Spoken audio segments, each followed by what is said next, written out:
பொங்கல் பரிசு தொகையை வங்கிக் கணக்கில் வரவு வைப்பது குறித்து தமிழ்நாடு அரசு பரிசீலிக்க உயர்நீதிமன்ற மதுரை கிளை உத்தரவு பிறப்பித்திருக்கிறது. கூடுதல் விவரங்களை செய்தியாளர் சந்திரன் வழங்க கேட்கலாம். வணக்கம் சந்திரன், விவரங்களை சொல்லலாம்.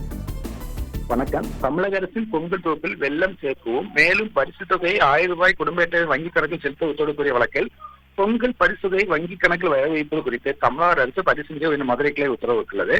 குடும்ப அட்டைதாரர்கள் வங்கிக் கணக்கில் பணம் வரவைப்பதில் அரசுக்கு என்ன சிக்கல் வரப்போவது என உயர்நீதிமன்ற நீதிபதிகள் கேள்வி எழுப்பியுள்ளனர். அடுத்த ஆண்டில் சீனிக்கு பதிலாக வெள்ளம் வழங்க வேண்டும் என அரசு நடவடிக்கை உயர்ந்த மதுரை கிளை உத்தரவிட்டுள்ளது.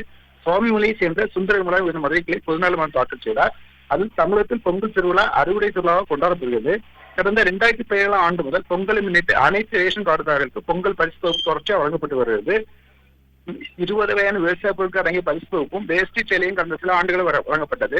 இதில் வேஷ்டி சேலைகளை தமிழக நெசவாளர் மட்டுமே வாங்க வேண்டும் தமிழக அரசு முடிவெடுத்தது. ஆனால் அரிசி, வெல்லம், முந்திரி, ஏலம் உள்ளிட்ட 20 வகையான பொருட்கள் அருகிலுள்ள மாநிலங்களில் பெரும்பாலும் வாங்கப்பட்டுள்ளன. இந்த ஆண்டு வழங்கப்படும் பொங்கல் பரிசு தொகுப்பில் கரும்பு, பச்சரிசி, சர்க்கரை வழங்கப்படும் என அரசு தரப்பில் அறிவிக்கப்பட்டது.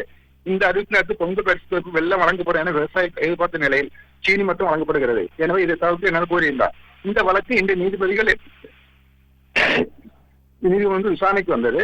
அப்பொழுது அரசு தரப்பில் ஆஜரான வழக்கறிஞர் தமிழ்நாட்டில் அனைத்து மக்களும் பொங்கல் பண்டிகையை சிறப்பாக கொண்டாடுவதற்காக 1000 ரூபாய் பொங்கல் தொகுப்பு வழங்க அனைத்து நடவடிக்கையும் மேற்கொள்ளப்பட்டுவிட்டது. மனுதாரர் கடைசி நேரத்தில் மனு தாக்கல் செய்துள்ளார். வெள்ளை சர்க்கரை கொள்முதல் செய்யப்பட்டுள்ளது. மக்கள் வாங்க தயார் நிலையில் உள்ளனர். கடந்த ஆண்டுகள் வெள்ளம் முன்கூட்டியே கொள்முதல் செய்து மக்களுக்கு கொடுக்கப்பட்ட போது வெள்ளம் உரியதாக கெட்டுவிட்டதாக புகார்கள் வந்தன. எனவே இந்த மனுவை தள்ளுபடி செய்யணும் கோரினார்.